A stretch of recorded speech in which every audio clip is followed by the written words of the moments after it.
네, 강프로입니다. 자, 오늘 HLB 2% 하락 중입니다. 자, 그리고 바이오 종목들이 전체적으로 움직임이 좀 안 좋아요.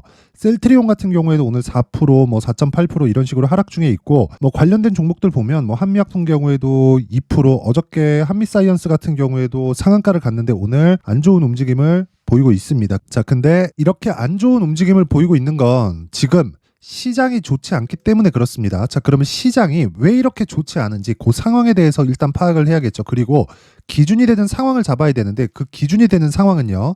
22평선을 기점으로 보면 됩니다. 왜 그러냐면 뭐 62평선까지 갈 수 있는 거 아니에요? 맞아요. 그럴 수 있는데 여기까지 가면 당연히 시장이 더 추가적으로 하락을 해야 되기 때문에 시장은 죽지 않습니다. 그리고 신고가 구간까지 갔다는 건 이미 돌아올 수 없는 강을 건넜다는 거고요. 무엇보다 일단 그 종가가 나와서 그쵸? 집계가 돼봐야겠지만 하락하는 과정에서 외국인이 계속해서 매수할 수 있는 상황을 만들어가고 있다. 시장이 언제부터 반등이 나올까요? 오늘이 마지막이라고 생각을 합니다. 왜 그러냐면요. 지금 미증시가 나쁘지 않아요. 나쁘지 않은데 왜 이렇게 한국 시장만 안 좋은 상황이 벌어지느냐? 한국 시장만 자체적으로 악재를 지금 가지고 있는 게 채권 관련된 문제를 가지고 있습니다. 태형건설이죠. 그렇죠?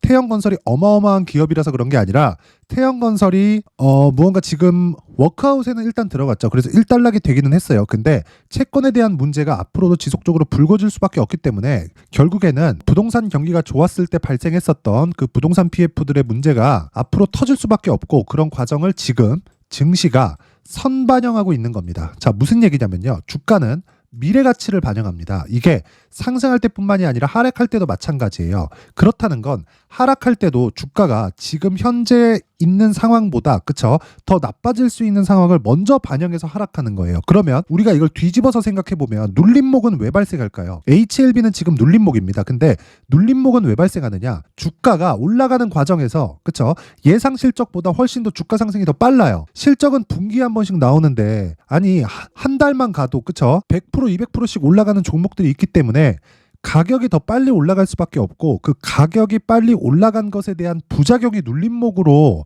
반영이 되는 건데 거기서 진짜 눌림목인지 아니면 추세를 이탈하고 훼손하는 것인지는 우리가 그 이후에 판단할 수 있다. 하지만 첫 번째 단계 즉 신고가 구간에 대한 이해가 된다면요. 그쵸? 눌림목에 대한 정확한 타점을 내가 이해할 수 있고 보유 기간을 최대 2주로 잡고 2주 안에 내가 최소한 손해를 보지 않을 수 있는 가격대는 잡아갈 수 있다. 그리고 HLB는 지금 그 가격대 부근에까지 와 있습니다. 이제 확인 과정만 남아 있습니다. 왜 그러냐면 보유기간을 2주를 맞춰야 되기 때문에 2주를 넘어가는 보유기간이 발생했을 때는 심리가 무너집니다. 그렇죠? 심리가 무너지기 때문에 그 심리를 지켜야만 내가 보유를 해가면서 아니 주식은 코인처럼 막 하루에 막 5배, 10배씩 가는 게 아니죠. 그렇기 때문에 심리가 안정되어 있어야 내가 보유해 갈 수 있는 환경을 갖춰갈 수 있다. 그러기 위해서는 뭘 해야 된다는 거예요. 주식시장에서 시세의 원리인 선반영 구조를 이해하고 선반영의 시작점인 신고가 구간을 이해해야 된다. HLB 뭐예요? 신고가 종목입니다. 그리고 지금은 22평을 이탈한 이 구간에서는 철저하게 시장이 찍어 눌러서 나오고 있는 상황이고 지금 시장은 저가 구간에서 등락 중에 있다. 오늘이 마지막 하락이라고 보면 되기 때문에 철저하게 신고가 구간을 이해하고 가격 전략을 토대로 내가 단기간에 수익을 볼 수 있는 가격대를 잡자. 그쵸? 자, 그러면 HLB 말고 다른 신고가 종목도 있겠죠. 그 다른 신고가 종목이 어떻게 매매가 진행되는지 그 상황에 대해서 제가 이야기를 드리도록 하겠습니다. 자, 여기는 강프로의 무료 소통방입니다. 지금 1700분 정도가 함께하고 있는데 자, 특징점 두 가지가 있습니다. 첫 번째, 무료로 진행한다. 두 번째, 신고가 종목만 진행한다. 자, 무료로 진행하는 이유는 채널 성장이 목적입니다. 돈은 안 받아요. 돈은 안 받고 채널 성장이 목적이기 때문에 구독과 좋아요 꼭 좀 부탁드리고요. 그리고 선반영의 첫 번째 단계인 신고가 구간만 공략하는 이유는 모든 시장의 주도주가 그쵸? 내가 잡는 모든 종목이 대박이 터지고 막 하루에 10% 20%씩 올라가는 것은 아니에요. 물론 그런 종목들도 있지만 하지만요. 시장의 주도주가 되는 모든 종목은요. 다시 말씀드리지만 모두 신고가를 거쳐갑니다. 그렇기 때문에 우리는 신고가 종목을 공략을 해야지만 내가 시장의 중심 그쵸? 시장의 주도주를 매매할 수 있는 겁니다. 그쵸? 자, 그래서 다른 신고가 종목에 대한 내용 1월 17일 그쵸 1월 17일 시장가 매수 대한해운 정확하게 8시 50분 장 시작 전에 시장가 매수를 하라는 건 무슨 뜻입니까? 시가에 체결시키겠다는 이야기입니다. 자, 그랬을 때 대한해운 그쵸 오늘 16% 그쵸 시가 대비해서 10% 정도 수익 구간에 있고 고가를 따지잖아요. 상한가 그쵸 근데 하락하기 전까지는 보유한다. 수익은 줄어도 상관없다. 왜? 어차피 고가 못 잡으니까. 그쵸? 고가를 확인하고 내려오면서 매도를 했을 때 내가 수익으로 전환시킬 수 있는 상황을 만들어야 돼요. 그러기 위해선 가격에 대해서 디테일해야 되고 그 가격의 기준치는 신고가다. 그쵸? 그랬을 때, 그쵸? 대한해운 오늘 10% 정도의 수익 구간에서 종료가 될 겁니다. 뭐 떨어져도 상관이 없어요. 그쵸? 자, 그럼 다른 종목도 한번 볼게요. 여기 보면 1월 16일 롯데정보통신이 있습니다. 그리고 시장가 8시 54분. 그쵸? 정확하게 장 시작 전에 시장가 매수. 자, 내용 보시면 오늘 하락하죠. 어저께는 그쵸? 시가 대비해서 거의 한 3% 정도의 수익 구간에서 끝났고요. 오늘 하락 마감이 되면 그냥 매도하고 나옵니다. 자, 근데 신고가 돌파 구간이 정확하게 1월 10일 날 발생했죠. 제가 1월 10일 날 공략은 못했습니다. 다른 신고가 종목을 매매를 했고 그래서 제가 하루 더 확인을 하고 1월 12일 날 공략을 했는데 이 부분에 대해서도 한번 확인을 해보면 자, 내용 한번 볼게요. 여기 보세요. 1월 12일 롯데정보통신 어때요? 시장가 매수 8시 49분. 그쵸? 정확하게 1월 12일 시가 39,500원. 지금 얼마예요? 42,900원이죠. 오늘 시장이 급락합니다. 사실 안 팔아도 돼요. 근데 이게 원칙이에요. 내리면 판다. 내리면 팔았을 때 수익으로 만들어 놔야 된다. 그쵸? 하락하는 구간에서 내가 매도를 했을 때 수익으로 전환될 수 있는 그 가격대, 그게 신고가 매매의 핵심입니다. 그런 부분을 소통방에서 계속 진행하고 있고, 자, 이틀 동안, 그쵸? 이틀 동안 보유했을 때 어느 정도 수익이 나온다는 겁니까? 그쵸? 일주일이 채 되지 않았잖아요. 이랬는데도 대략 한 10% 정도의 수익 구간에서 내가 매도를 하고 나올 수 있다. 그쵸? 자, 그리고 나서 흥하해운 1월 12일 밑에 있죠? 흥하해운 어떻습니까? 정확하게 신고가 돌파 구간 공략을 했고요. 제가 어저께 매도를 했습니다. 어저께 10% 빠졌거든요. 그런데도 수익이다. 그쵸? 대박이 나는 경우가 있죠. 대박이 나는 경우가 있습니다. 예를 들어서 이런 경우에요. 12월 22일 시노펙스. 자, 8시 53분 시장가 매수. 자, 정확히 보여드리겠습니다. 시노펙스. 그쵸? 8,000원대, 9,000원대, 비쌀 때는 10,000원 가까이까지 붙입니다. 자, 12월 22일 얼마입니까? 시가의 시장가 매수. 그쵸? 5,200원. 하락하는 날. 요 날이에요. 1월 4일. 자, 이런 매매의 핵심은 다시 말씀드리지만 신고가 구간에 대한 이해가 필요하다는 거고요. 이런 매매를 하기 위해서는 내가 가격적인 이해가 반드시 필요합니다. 그래서 이번 기회에 내가 매매를 하는 과정에서 정말 주도주를 잘 못 잡겠다. 뭐 당일 시세를 매일매일 잡아주세요. 이건 못해요. 이건 못하는데 내가 2주 안에 그쵸? 스윙 구간으로 내가 진입을 해서 꾸준하게 수익을 실현시켜 갈 수 있는 즉 신고가 매매에 대한 핵심 내용은 소통방에서 진행하고 있습니다. 지금 매매하는 과정에서 어려움을 겪고 있다 하시는 분들은요. 이번 기회에 소통방으로 들어오세요. 무료로 진행합니다. 그쵸? 무료로 진행하는 이유는 채널 성장이 목적이기 때문에 그렇고요. 1월 안에 그쵸? 2,000분이 채워지면 제가 문을 닫도록 하겠습니다. 그쵸? 그래서 구독과 좋아요 꼭 좀 부탁드리고요. 상단에 있는 전화번호로 참여라고 문자를 보내주시면 제가 소통방 입장 링크를 순차적으로 공유를 해드리도록 하겠습니다. 자, 신년 이벤트 하나 더 나갑니다. 제가 신고가에 대해서 계속 강조를 드렸기 때문에 그쵸? 시노펙스, 테크윙, 뭐 레고캠바이오 이런 종목들을 지속적으로 내가 파악하고 추적해 갈 수 있는 신고가 검색기 그리고 이런 식으로 가격을 잡아서 매매할 수 있는 방법 그쵸? 수익 모델에 대한 내용을 제가 함께 준비를 해놨는데 이것도 채널 성장이 목적입니다. 그래서 구독과 좋아요 꼭 좀 부탁드리고요. 상단에 있는 전화번호로 참여라고 문자를 보내주시면 제가 신고가 검색기 그리고 수익 모델 소통방 입장 링크까지 함께 공유를 해드리도록 하겠습니다.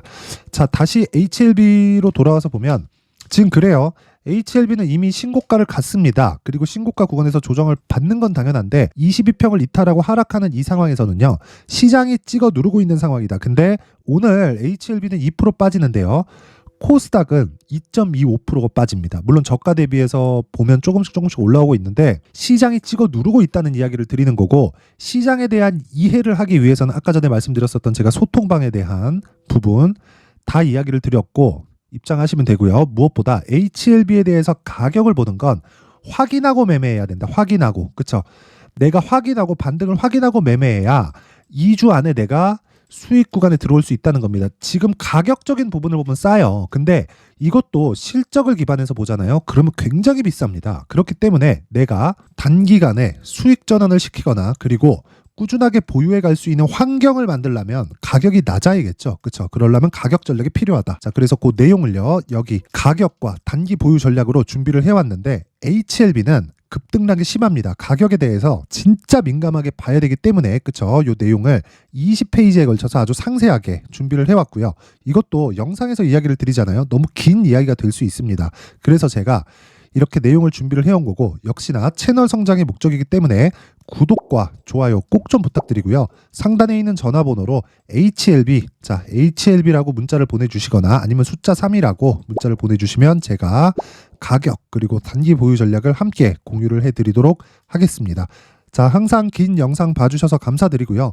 무엇보다 제가 계속해서 말씀드린 내용 있죠. 신고가는 정말 중요하다. 그래야 나만의 수익 모델을 만들 수 있다는 겁니다. 자, 그래서 제가 12월 달부터 진행하고 있는 신고가 주도주가 있는데 그 종목을 어떤 가격에 어떤 관점으로 공략을 했는지를 내용을 제가 상세하게 준비를 해놨으니까 영상 끝까지 시청하시고요. 모든 분들이 성공 투자하셨으면 좋겠습니다. 자, 제가 항상 신고가 종목에 대해서 강조를 드립니다. 자, 신고가 종목에 대해서 강조를 드리는 건 크게 시세가 발생하는 대시세 종목은 모두 신고가 구간을 거쳐서 발생하기 때문에 그렇습니다. 시장은요, 좋을 때도 있고 나쁠 때도 있어요. 그런데 대시세 종목은요, 시장이 좋든 나쁘든 그 숫자의 차이가 있을 뿐이고요. 매년 발생을 합니다. 올해 같은 경우에도 마찬가지예요. 23년이죠. 1월부터 로봇, AI, 시세를 크게 발생을 시켰는데 이미 22년도 중반 후반에 신고가를 달성을 하고 매물 소화 과정을 거친 이후에 시세가 발생을 했습니다. 2월 달부터 2차 전지의 강세가 있었죠. 그런데 22년도에 이미 에코프로 같은 경우에는 신고가를 달성한 이후가 됐고요. 대장주가 강한 움직임을 보이다 보니까 그리고 나서 에코프로 PM 그리고 관련된 종목들이 강하게 시세를 내는 시작점이 만들어졌습니다. 3월부터는 그렇죠. 삼성전자와 하이닉스의 강한 움직임이 발생하기 시작했고요. 그러면서 한미반도체가 신고가를 달성을 했고 매물 소화 과정을 대략 한 2달 정도 거친 이후에 추가적으로 시세를 발생을 시켰습니다. 자, 어떤 종목이든 신고가를 거치면서 대시세 구간으로 들어간다는 거고 이런 대시세 종목에는 신고가라는 내용을 이해했을 때 이런 상황을 만들 수가 있는데 자, 보세요. 22년 11월 21일 날 정확하게 레인보우 로보틱스를 시작을 했고요. 이때 당시에 레인보우 로보틱스의 가격은 33,800원이었습니다. 실제 세 달이 채 되지 않는 보유기간을 가진 이후, 그쵸? 한 100% 정도의 수익 실현을 할 수가 있었고요. 그 이후에 추가적인 상승이 나왔지만 내가 매수를 잘 했기 때문에 보유기간을 최소한으로 줄여서 가더라도 충분한 수익이 발생을 했다는 겁니다. 언제든지 저가를 잡을 수 없고 고가를 잡을 수 없기 때문에 내가 강조를 해야 되는 건 신고가 이후에 매수하는 구간 그리고 첫 번째 수익 구간만 먹더라도 다음 종목으로 이동을 할 수 있다는 거죠. 실제 그리고 나서 3월 달에 반도체 종목에 대해서 계속해서 제가 강조를 드렸었고 그런 이후에 매물 소화 과정을 거치고 5월 달부터 반도체 공략을 시작한 결과 그쵸? 세 달이 채 되지 않아서 ISC 그리고 한미 반도체까지 100%에 달하는 수익 실현에 성공을 했습니다.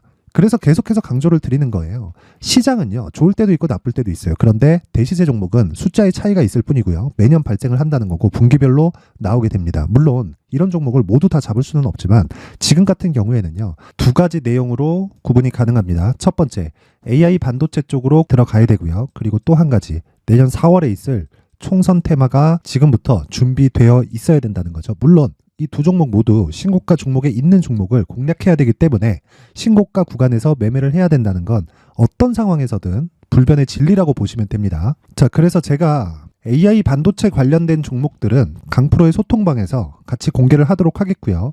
4월 달에 있을 총선을 대비한 대시세 종목은요, 이렇게 준비를 해왔습니다. 자, 내용을 한번 보시면 그쵸? 큰 폭의 하락을 거친 이후에 장기간 횡보 구간을 거쳤고 그리고 최근에 들어서 신고가를 만들어냈죠. 이후에 추가적으로 상승이 나오는 구간을 만들기 위해서 눌림목 구간에 있는 그런 상황이고요. 지금은 매집 구간에 있다고 보시면 됩니다. 자, 장기간 매집이 중요한가, 단기간 매집이 중요한가 이런 부분에 대해서는 모두 무시하셔도 되고 무엇보다 신고가를 갔다는 것 자체 그리고 변하지 않는 총선 스케줄을 본다면요. 지금부터 내용을 준비를 하셔야 되고 매집 구간으로 계속해서 삼고 있어야 됩니다. 자, 지금부터 물량을 잘 모아 가시면 정말 크게 수익은 낼 수 있는 매매를 할 수 있다라고 이야기를 드릴 수 있기 때문에 이 종목이 어떤 종목인지 잘 받아가서 결과적으로 큰 수익을 볼 수 있는 이런 매매를 해보고 싶어 하시는 분들이 계시면요. 구독과 좋아요 부탁드리고요. 그리고 상단에 제 전화번호 확인해서 대시세라고 문자 보내주시면 되고요. 대시세라고 문자 보내주시는 분들에 한해서만 제가 어렵게 찾아놓은 이 종목을 모든 분들에게 다 공유를 해드리도록 하겠습니다. 내년 총선은 바뀌지 않은 스케줄이기 때문에 이 종목 꼭 받아가서 모든 분들이 큰 수익 내셨으면 좋겠습니다.